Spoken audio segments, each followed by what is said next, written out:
We've already mentioned this in past articles containing leaks for the ZenFone 5, but it's really hard not to bring it up again. It looks like the iPhone 10, and there's really no getting around that fact. Is that a bad thing? Well, some love the notch and others could really do without it. While its looks may be polarizing, there's certainly no doubt that it feels premium in the hand with a metal frame sandwiched by glass panels, plus it delivers on the current trend of giving consumers what they want, more screen real estate. Let's take a tour around the device to see its button and port layout. On the right side is where you'll find the power button and volume rocker.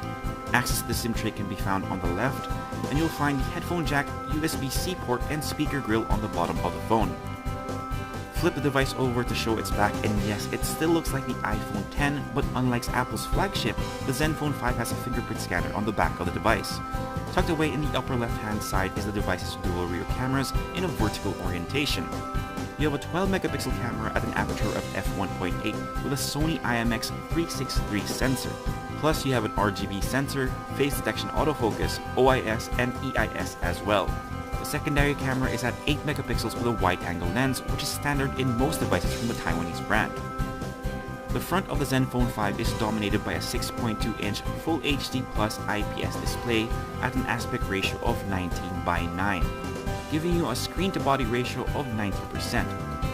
While it is an IPS display, ASUS has given it a wider color gamut for our viewing pleasure with great color saturation and has 500 nits of brightness as well, making it solid for outdoor use. The notch above the screen is significantly smaller than one found on the iPhone 10, but still managed to house all the sensors, the front camera, and another speaker grill, giving the ZenFone 5 a really impressive auditory experience. Under the hood of the ASUS ZenFone 5 is a Qualcomm Snapdragon 636 processor with an NPE to give the device AI and machine learning capabilities. While there are a few devices armed with this SoC, this is the first in the world to be released with a neural processing engine. Aside from helping the machine run smoothly, the NPE also helps with photography. The device has AI scene detection to help tweak the settings in your images to get you the best results possible. What we like about the implementation on the ZenFone 5, however, is that it can learn your preference by giving you options when you open up the gallery. You can bet that we'll be testing out the camera on this device as much as we can to see if the baked-in AI functionality really makes a difference. There are more ways that the NPE will come into play, but we'll discuss that further in a separate article. ASUS will offer two variants of the ZenFone 5, one with 4GB of RAM and the other with an ample 6GB. Both devices will have 64GB of storage and can support a microSD up to 2TB. Powering the device is a 3300 mAh battery with Boostmaster and smart charging.